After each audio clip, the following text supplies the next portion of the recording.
Hello, Steve White, Trekboy89 for Steve Arts89. Well, when I first heard about the book, Open a Channel, A Woman's Trek by Nana Visitor, I was fairly excited because usually the female characters are my favourite characters in Star Trek, particularly Uhura and Rand from the original series are my favourites. And I was looking forward to it, but I'm finding it very disappointing and a little problematic.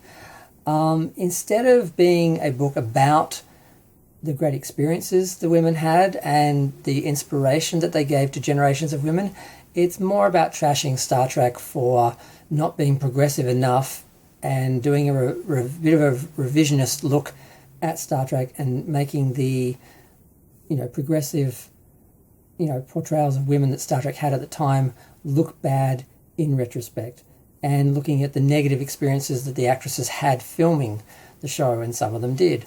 And I don't think that's really productive. I don't think it really helps women or Star Trek, and it's just negative. So I'm not really impressed with that. I thought it was going to be more a celebration of women in Star Trek, and it's more of a criticism of women in Star Trek. So that's very disappointing. And also, she didn't talk to everyone. You'd think of all the years that she's spent on the convention circuit, she would have actually spoken to a few people like Majel Barrett, Nichelle Nichols, Grace Lee Whitley, Jennifer Lien, Jolene Blalock, but she didn't talk to any of those women. So those women are really misrepresented. She's just taken interviews out of what people have done. And there's also a lot of new actors that, didn't want to talk to. Marina Sirtis didn't want to talk to her. And some of the other actresses from the newer Star Trek shows she didn't speak to either. There's a list. Rebecca Romaine, Michelle Hurd, Linda Park, Celia Rose Gooding, Alice Eve, Zoe Saldana, and more didn't talk to her. So she seems to be portraying herself as, representing Star Trek and all of Star Trek and all the women, and she doesn't seem to talk to many people. Now, I saw an interview with her on, I think it was it Gates McFadden's Investigates? I think it was that, because I've been listening to a lot of those. And was she on, I think I was listening to her on the Decon Chamber. I can't remember. I've listened to a few. And she's interesting. She's an interesting person. She's an interesting actress. She's had a lot of experience. She was sort of one of those privileged people who got into show business because her mother was a acting teacher, and so she knew a lot of really famous people. So that sort of helped her out a lot, which I never realised. I thought she got there purely through merit, not through knowing people. But that's sort of how Hollywood works. So But I'm not saying she's not a great actress. She was great in the role of Kira. And she's managed to have a longer career than she thought she would.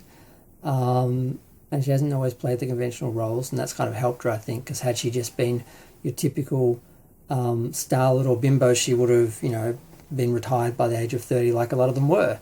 But she was more than that and has gone on to do more than that. But yeah, I just find it overall disappointing that she didn't speak to most of the women, and she's talking about them, and she's talking about Star Trek, older Star Trek, like it's, it's very critical, and it's not really celebrating how inspirational it was, and I think that should be the focus. I just don't think there's much purpose in being revisionist and looking at the negative side of things. It's just too easy to do. It's too easy to look at things from the past and just find the negative, and I don't think it's helpful. I don't think it's going to inspire women. I don't think anyone's going to pick up this book, and any woman's going to pick up this book and be inspired and love Star Trek. I think they're just going to think, like everything else in life, it's just negative and misogynistic, and that's life, and it's just depressing because Star Trek offered a future where women were equals. So to undermine that portrayal with the reality of the actresses working in the 60s, 70s and 80s and 90s, it's I don't know, but I mean that's their story, but I mean I'd rather them tell their story than Nana tell their story.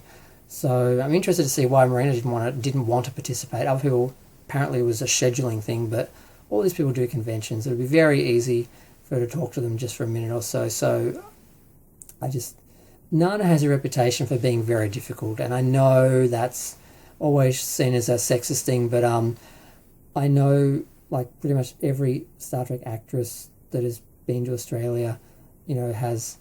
I mean, I've met pretty much all of them, but they all were able to negotiate contracts, but we've never been able to get Nana here because she's always been so difficult that they just. I know people who tried to get her here for conventions just gave up because she was too difficult. She wanted too much money. She was just really greedy and all about her, and she didn't really care about the fans or, it's just. I haven't gotten a good impression of her. And like I said, all the other actresses from her era, Terry and Gates and Marina, they've all come to Australia. They've all negotiated with the same people and, were able to do it without being a diva. So I just don't have a good impression of her or this book, but we'll see. I'll probably get it for the pictures.